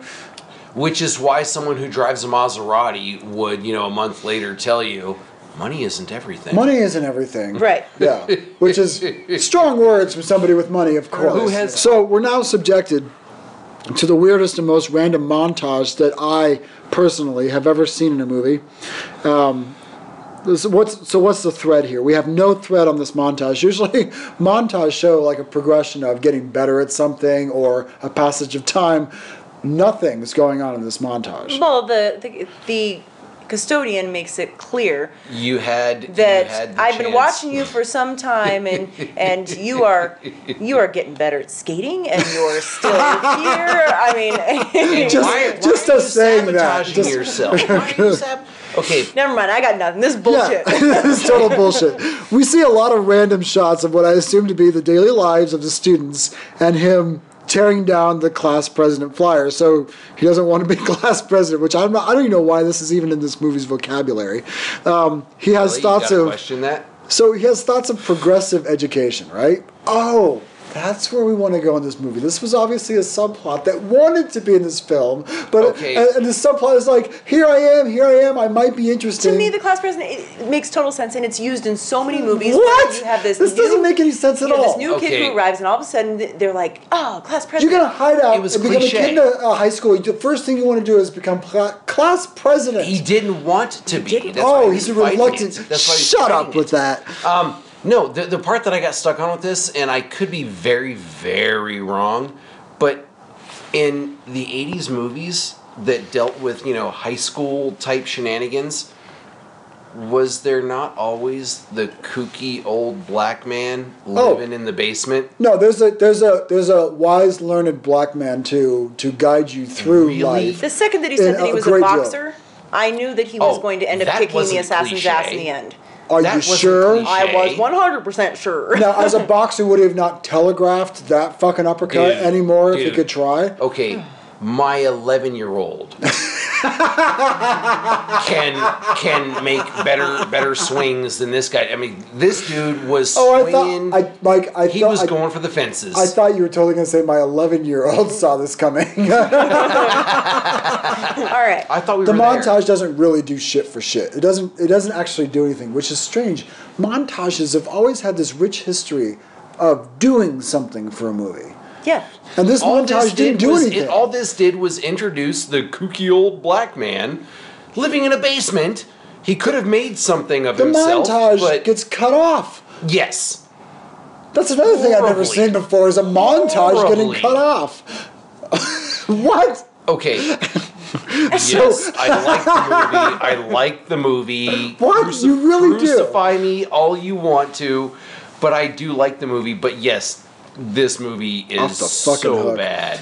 Everything that is in this movie that it seems kooky, all of a sudden later in the movie I'm like, okay, that's why they did this. I get it now. So this is another one of those moments where I'm like, oh, okay, all right. This is one of those moments where I actually wish they spelled everything out on the blackboard because I couldn't fucking follow it. Okay? Really? I consider myself relatively savvy when it comes to following movies, no matter how obscure, film noir, whatever. I couldn't fucking follow this movie. Yes. What it boils down Let to. me break this down for you real quick. Here is the structure of the movie. If he would not have called up his aunt, who was a nurse, and gone to the school, he wouldn't have been a student there. Okay? Shoot. Yep. If he would have not been a smoker and, been a stock market person, they wouldn't have found him. If he would have not run for class president and had his poster on the wall, they would have not been able to draw a beard on him. And glasses. And scene. Done. That is this movie. It's been great, folks. So I'm just kidding. Here we go. It could have been summed up in 5 fucking minutes. So I'm actually yes, I did enjoy the movie. Every time I watch it, I enjoy the movie. It could every be time purely you say nostalgic. that you enjoy the movie, a part of my soul is dead. Like, it dies. It falls off. There's necrosis that just kind of like peels off. This movie's on the cusp of being so bad it's good. No. It's on the cusp, but it's actually not there. It's just so bad it's bad. Miss Nasty, she takes Kevin aside and tells him that she has every intent of fixing the ballots for this dumbass class president subplot. Was that her name? Mrs. Nasty? No. What else? It might as well have been. What's her name? Who gives a shit? You know exactly what I'm talking about. I haven't seen the movie in years, and I was seriously waiting for her to just have him sit on her lap. Yeah. That's Mike, what I thought please was coming don't next. rob me of this. I am so getting that, okay? All right. Trust me. Just stay with right, me, you okay? have the floor. All right. Go for it. Okay. So this is the stupid-ass class president subplot that's supposed to exist in this movie. And all I'm thinking is he's getting ready to get a blowjob. This whole scene is set up by the numbers for a porno. Okay. No, okay. I thought she was going to be receiving the blowjob, not him. Okay. You guys have seen a porno, okay? This is classic. This is paint by numbers setup for how a porno works. Where she leaned back in the chair? Dude, yes. Okay. I thought she was going to be on the She calls him over and receiving end. says, "Can you hang back for a second?" And he's like, sure. His buddies are over there. He's standing in front of her. She's sits down, goes out of frame. And I'm like, holy shit, I'm waiting for zip. Dude, I immediately sat up and I started watching to make sure I didn't have a child coming into the room. Yes, I did check the rating before we played the movie to make sure that it was acceptable to play at this hour of the day. Is cut straight out of a porno. I thought for certain some shit was about to go down. It was going down. So I went to make sure, I had to make certain that my children were not about to come around the corner for Is this when Miss I went to go Nasty make a receive the burrito? BJ? Like I You don't missed this remember. shit? I missed this. Okay. Don't you remember she's like, we can fix the balance. She totally told him she was going to fix it. That entire scene is like every teacher hang back. Oh, I'm getting an F. Oh, isn't there anything we can do about this? She totally and then laid the back in the chair. guy hoists the girl up on the desk and was like, "Well, Has his way I with think her we right can. I there. think we can work out something." Yeah. And then boink, boink, boink, I, boink, boink. I I'm gonna get still an A don't on know. this paper. I still don't know what the benefit to her was for doing all this. No, that makes no sense. Like, let's just get It's that out there. because So Mr. Killer is talking to Grandma. Now, Mr. Killer. he's billed in the movie as Killer. As the Yeah, killer. the killer. He's the killer. Yes. Which is how stupid this movie is. Mr. Killer. Okay, so I can't tell if the killer is talking to Grandma is intended to be full of subtext or if it's just as random as the rest of this movie. Okay, I loved the grandma in this scene. She's so Because, stupid. no, I didn't. I saw Dementia and Alzheimer's. I did dude, not does see make You her you think that's what stupid. they were going for? her. No, I saw her as smart. You thought she was playing him. You were getting subtext out thought of that she was scene. I playing was, where she's like, I love all my grandchildren. You know, because they're like, well, have you thought seen she it? was playing him. Well, I thought I she think just she was acted reading really fucking lines. I had poorly. no idea what she was doing. I thought she just acted really, really poorly. I but was you waiting. thought she The was way playing that him. I did, in the way that she was answering all of his questions, where she wasn't fully divulging anything, I thought she was going to call him up and be like, "Hey, I totally, I didn't tell him anything." No, Lisa, because that scene would have contained the word "fuck" and it would have been cut. But Just did you, like the rest of the- did you not catch in that scene how quickly he put everything together? He saw an He's been envelope. absolutely incompetent up until that He saw point. an envelope with a stamp. He saw a bearded picture. He saw the cousin Coogan. He saw Cryer with the beard. He saw Coogan. That's 'cause we're He running saw- out of time. This movie's gotta wrap it He up. saw an envelope with a stamp, and boom, everything. And he used his gut was feelings. so clear. This movie is just as random as the rest of the movie, and it's an inserted scene from Matlock. This scene is straight out of Matlock. Don't So diss Matlock. Oh, I'm this not is- dissing this Matlock, is but so bad. Matlock was badass. I looked forward to that shit coming on every fucking even the week. soundtrack, okay, it had the intrigue of the baritone waiting. Okay, it was wailing away, and I'm waiting for a commercial break. Okay, did I not say earlier it was a made-for-TV kind of a movie? I did.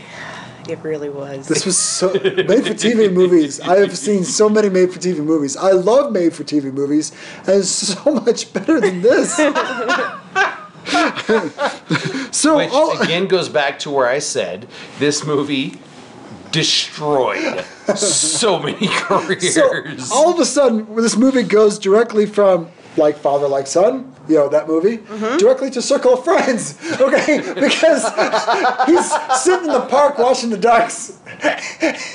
And they're like all spooning and shit. And she's like, I don't know anything about you, blah, blah, blah, blah. That And was he's an like, awkward bird scene. No, that was so the glad you sweetest. said that, Lisa. That was the sweetest scene ever. What's up? it doesn't work for an establishing shot. It never will, okay? I thought it was the sweetest fucking scene ever. It looked like the if goose I was watching shitting National out Geographic. their little goslings, Yeah. okay? It's back. Yeah. It was awkward. It was It just was awkward. awkward. Okay. Stupid awkward. And you know what? This is like somebody on set going, no, this is how it really is. Oh my Look, gosh, this is you happening. don't get it. Yeah. There's a difference between how shit really is and how you're supposed to portray things If in you're movies. watching National Geographic, it was fantastic. So But they're it had, walking. it had no place But in it the was movie. distracting. Like It all I was could totally think about distracting. It was. had no place in the movie. That was so Oh, sweet. so It was that's- so sweet. That's how the goslings keep warm. Honestly, Oh, great. all Okay. I was waiting for in that scene was like a hawk to come swooping down and fail most of my So kids' let's go class. ahead and stop this movie for a second because Coogan needs to go on a date. We're going to go ahead and just slam on the brakes of this movie and we're going I to go on a couldn't get date. past that poor girl's teeth. Oh my God, I'm sorry. I was stuck on that. Do you know? Speed through this painful recap. Just go. You talk. You have the floor. Do you know that girl that he was dating, she's Nancy in Groundhog Day? What? No shit, No right? shit. She's Nancy. She really came around, huh? Yeah. Yeah. Yeah. Well done, I well couldn't- done, I couldn't Nancy. get past her teeth, dude. I'm sorry. I was stuck on she that. blossomed. And Groundhog Day, she's about 23, 24, something like that. Yeah. Well done. Annabeth Gish. Yeah. No, No, not no. Gish. No. Hang on.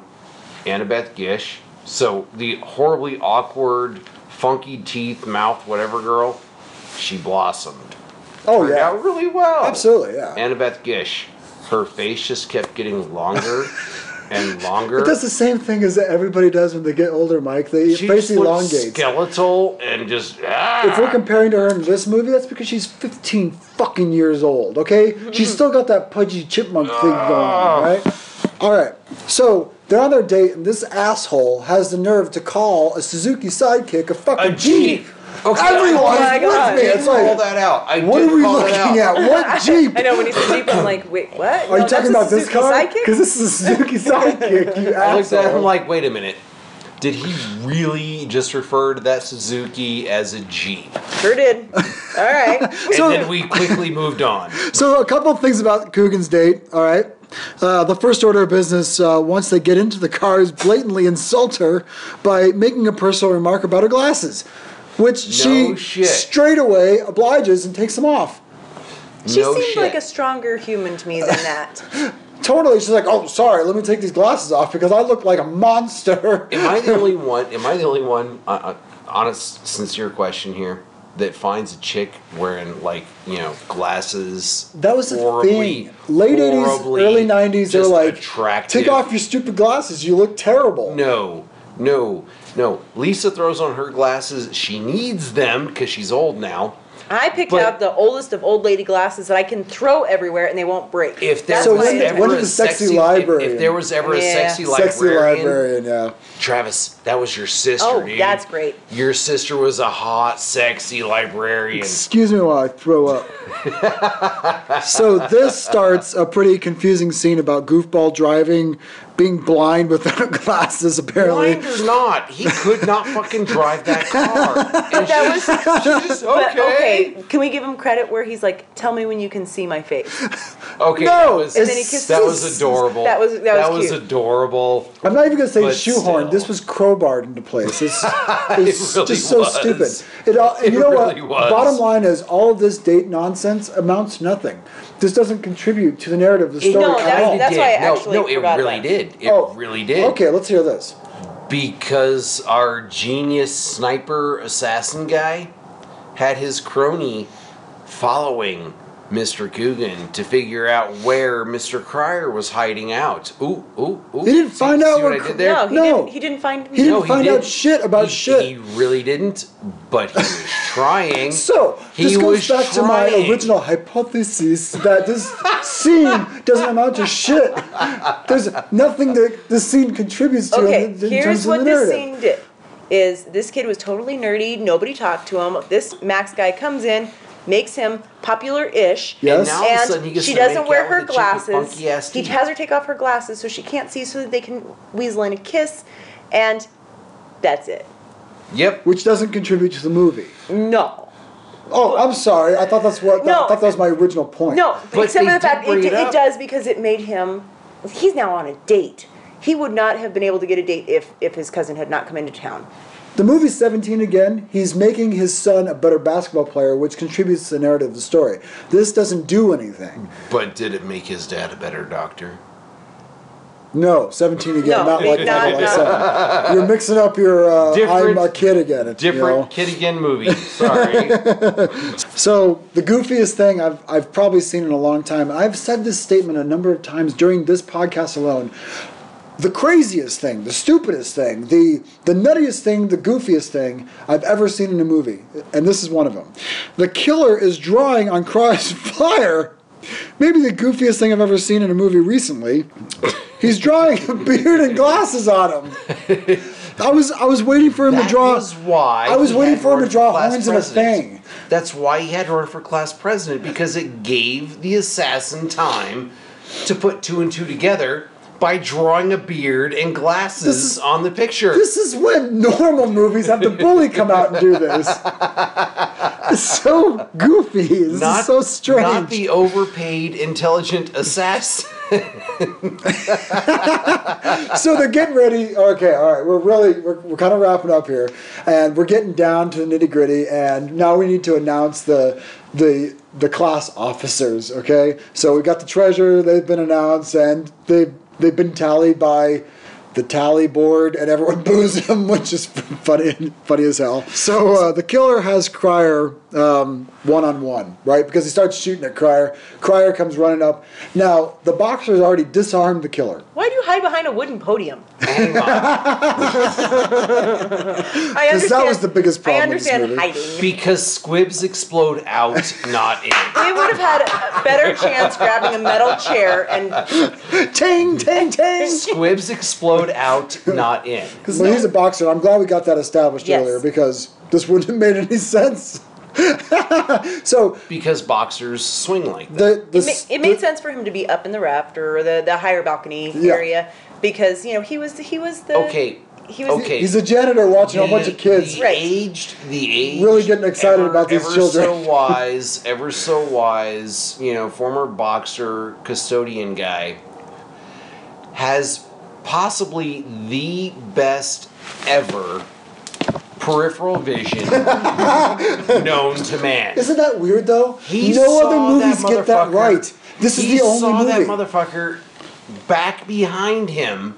no he was Behind him. it wasn't like he just turned back, like he was doing No, something. he felt. He- You know the when assassin somebody's The force standing was behind strong you. with this guy. You I mean, know when seriously, somebody's standing the behind force was definitely there. Yeah. Okay. He takes him down, gets his gun away from him, and this killer takes off, right? Okay. So Cryer chases after him. So he's running. So this assassin's running from Cryer. Okay, Gunnar, no, you're an assassin. You can't take this guy one-on-one? Dude, Are you serious? If you were fighting the boxer custodian guy, would you not be running? The boxer's out of the picture. The boxer's gone. Hang on. I'm now stepping out of this movie because I'm done. I'm going to die in the next 2.5 minutes. I'm done. So these guys go crawling up on the catwalk, all right, and he's running from Cryer. This guy he's paid $5 to $11 million to kill, and he's running from him because he's scary for some reason.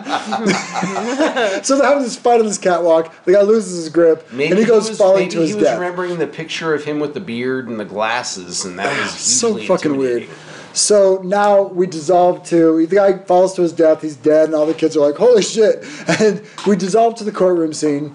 They Cut it. Yep, we don't need to see that. Because Lord knows we've seen every other stupid detail of this movie. And then he comes out and talks to his grandma, which I'm still not convinced that she's actually brilliant or completely stupid. She gives him a package. They never opened They it never up. opened it up. What is it? I don't know. So I think it was cookies. I think it was Grandma's cookies. I think it's a subplot that goes nowhere. That's what I think. Maybe they were planning on making a second I was one. going and to say, like, maybe they were opening up for a sequel. maybe she found like Fat this. Hiding fucking out too. sheds. Hiding out too. So Back to grade school. Whatever. because he's really concerned with his SAT scores. Okay, Which were shit, apparently. okay. None of this makes sense. No. Okay, for two reasons. Number one, You can't you get graduated from Cornell. Your SAT scores are fine. Right. Okay. Number two, your second go around with college. People go back. Adults go back to college all the time. And newsflash, SAT scores don't mean anything on your second go around to college. It's not a second go around to college. He is now a different person with a different name, so he has to start over. Oh, Lisa, this is the same thing I'm going to tell your children, and I've already told your children, okay? SAT scores to adults don't mean shit. They don't mean shit. All right, the only people, the only demographic, the only age group that SATs and ACT scores mean anything are children graduating from high school. All I got to do as an adult is walk in with a big pile of cash and say, I would like to go to your school. Yep. That's it. Yep. All right. Okay. I was trying to make some sort of sense out of the bullshit. No. All right. So we have to ask the question. Let's go around the horn. Mike, would you recommend this movie?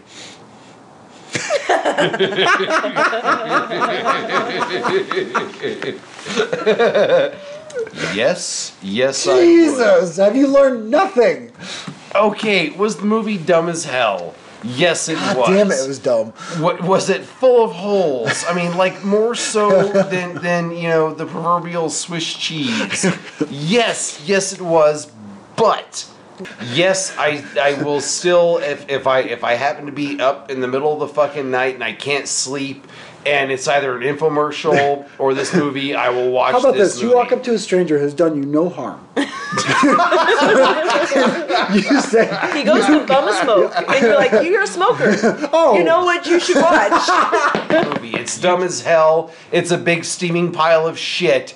But yes, I would suggest that you watch it. you're weird. Lisa, No, and let me tell you why. Oh God. Because it's a steaming pile of shit. because of every word spoken on this podcast, do you guys have anything you want to ask me? Would you recommend? Get the fuck out of here with that. There are so many better things you'd be doing with your life than watching. 4 times. Absolutely. I would rather masturbate to a blank wall with nothing in my spank bank than watch this stupid movie.